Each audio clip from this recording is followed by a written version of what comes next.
you think you're talking to? I spend time alone. Hi everyone, मैं हूं Anamika. Welcome back to my channel. अगर आप ये मेरा वीडियो पहली बार देख रहे हैं तो मैं बता दूं, मैं लेकर आती हूं ब्यूटी पार्लर कोर्स से रिलेटेड कई सारे इन्फॉर्मेटिव वीडियोस आप लोगों के लिए।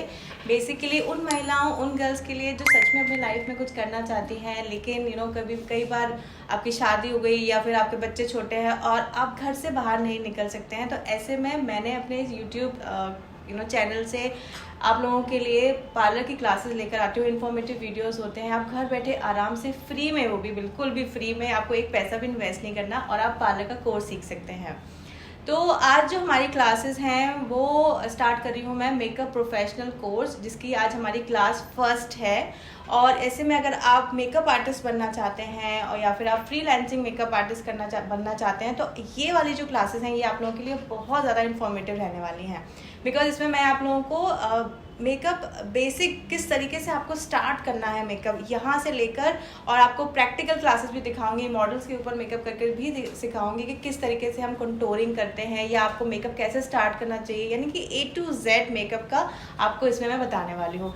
बिकॉज होता क्या है, कई बार आपको मेकअप का इंटरेस्ट होता है और या फिर आपका खुद का पार्लर होता है, लेकिन आपका मेकअप जो होता है ना वो लॉन्ग लास्टिंग नहीं रहता है, या फिर आपका मेकअप ग्रे पड़ जाता है, ब्लैक हो जाता है। बेसिकली मेकअप होता क्यों है? क्योंकि आप you want to look beautiful, या फिर आप अपने क्लाइंट को ब्यूटीफुल बनाना चाहते हैं, राइट। लेकिन अगर आपको मेकअप की आधी अधूरी नॉलेज है ना तो आप कभी भी अपना काम अच्छे से नहीं कर पाएंगे ना। अगर आप पार्लर चलाते हो और आप मेकअप अच्छा नहीं कर पाते हो तो फिर आपका क्लाइंट आपसे कभी खुश होकर नहीं जाएगा, दोबारा लौट कर नहीं आएगा। और या आप अपने ऊपर मेकअप करते हो और आपको लगता है कि आपका मेकअप उतना अच्छा नहीं लग रहा, या मतलब उतने अच्छे नहीं लग रहे, इससे अच्छा तो आप विदाउट मेकअप लगते हो। तो ऐसे में आपको पूरी नॉलेज नहीं है मेकअप की। तो आज मैं आप लोगों को सबसे पहले बताऊंगी कि किस तरीके से हमें स्किन को प्रिपेयर करना चाहिए, सब चीज़ें बताऊंगी, बोर्ड पर बताऊंगी। तो आप लोग अपने डायरी पेन निकाल लीजिए और अपने नोट्स को प्रिपेयर करना स्टार्ट कर दीजिए। चलिए अब बोर्ड पे आते हैं सीधे।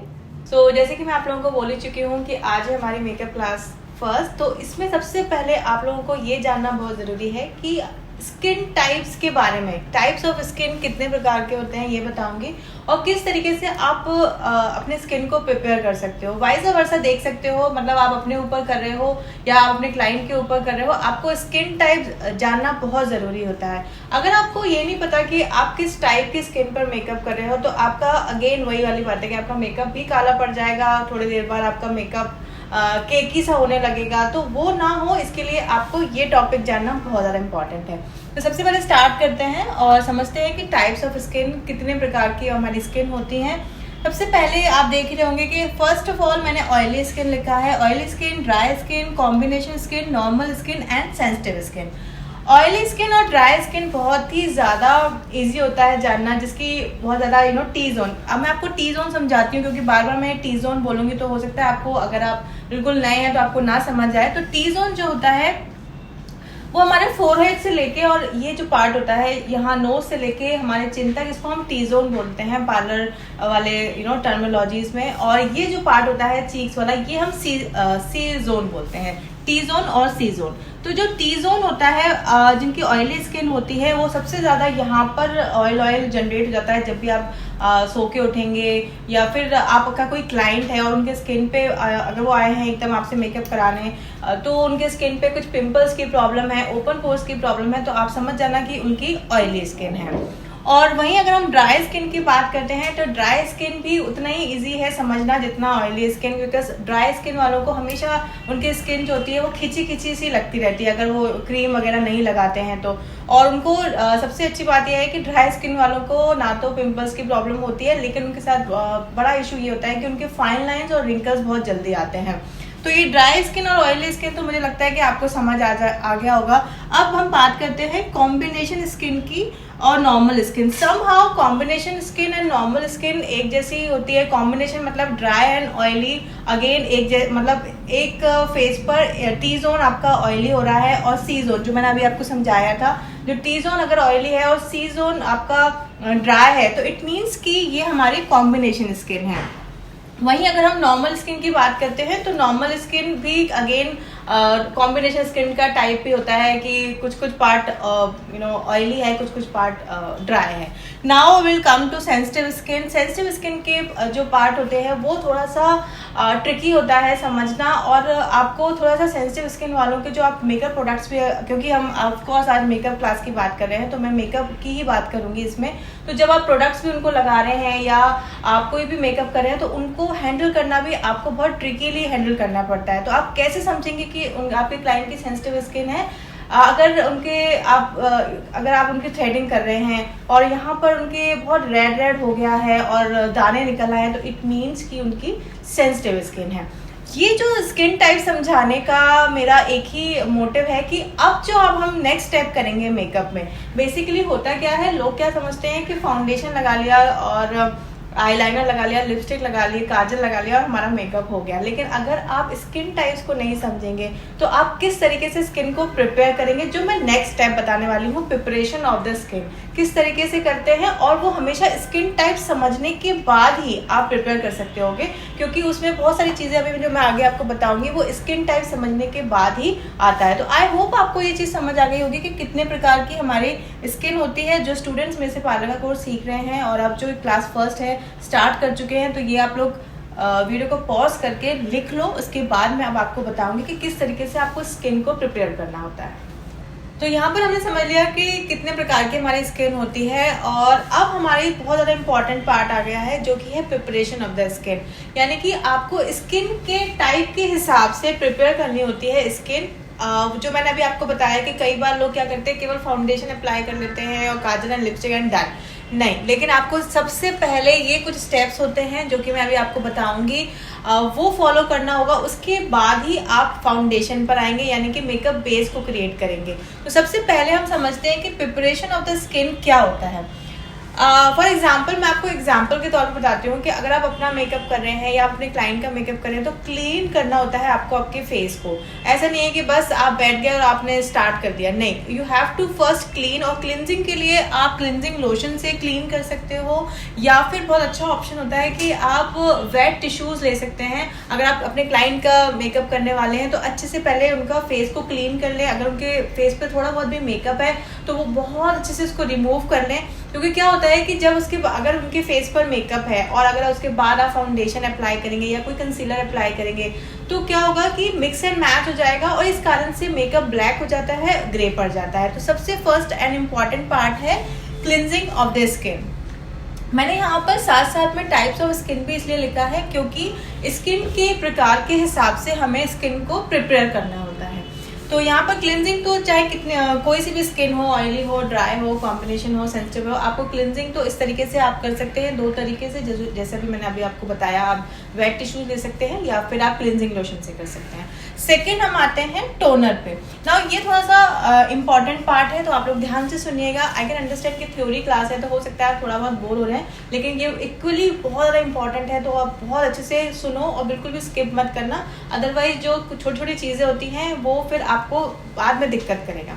ठीक है, तो टोनर जो होता है वो ड्राई स्किन और ऑयली स्किन में, यहाँ पर हम ऑयली स्किन वालों को टोनर अप्लाई करते हैं, ड्राई स्किन को हम टोनर अप्लाई नहीं करते हैं। ऐसा क्यों करते हैं? बिकॉज जैसे मैंने आपको बताया था कि ऑयली स्किन में प्रॉब्लम होती है कि ओपन पोर्स की प्रॉब्लम होती है। जब टोनर अप्लाई करते हैं तो टोनर सबसे पहले क्या करता है, ओपन पोर्स को क्लोज करने का काम करता है।